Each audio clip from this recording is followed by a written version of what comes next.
Stand అవుతుంది అనేది చూడాలి. సో ఇండస్ట్రీలోనే ఒక యూనిటీ లేదు. మీరందరూ కలిసి ఉండే సమయం వచ్చింది. ఈ పాటికి మీరందరూ చాలా గట్టిగా కూర్చుని ఒక సినిమా రిలీజ్ అవ్వాలంటే అందరూ కష్టపడి అందరం కలుస్తూనే ఒక సినిమా రిలీజ్ అవుతుంది. ఏదో ఒక ఇంటి 4 గోడ మధ్యలో అవ్వాల్సింది ప్రపంచం అంతా చాలా బ్యాడ్గా వెళ్తుంది. మన టాలీవుడ్ ఇండస్ట్రీ చాలా చాలా గొప్ప ఇండస్ట్రీ. మనకుండే ఫ్యాన్స్ పవర్ ఏ ఏ వరల్డ్లో లేదు. మనకుండే ఫ్యాన్స్ పవర్, మనకుండే హీరోలు ఇంతమంది ఎక్కడ ఏ లాంగ్వేజ్లోనూ లేరు.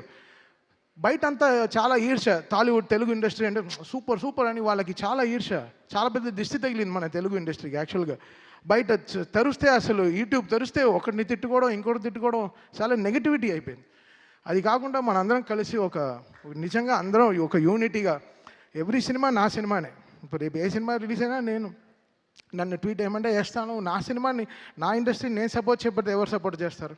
ఇది మనది అనే టైం వచ్చేసింది. ఇంకా అందరూ కలిసి చక్కగా మాట్లాడుకుని ఒక యూనిటీగా వెళ్ళాల్సిన టైం వచ్చింది. So I request all everyone, ఎవరైనా ఎవరికైనా దెబ్బ తగిలితే వెళ్ళి బ్యాండ్ ఎయిడ్ వేయండి. దానికి వెళ్ళి బ్యాండ్లా వాయించకండి బయటికి వెళ్ళి.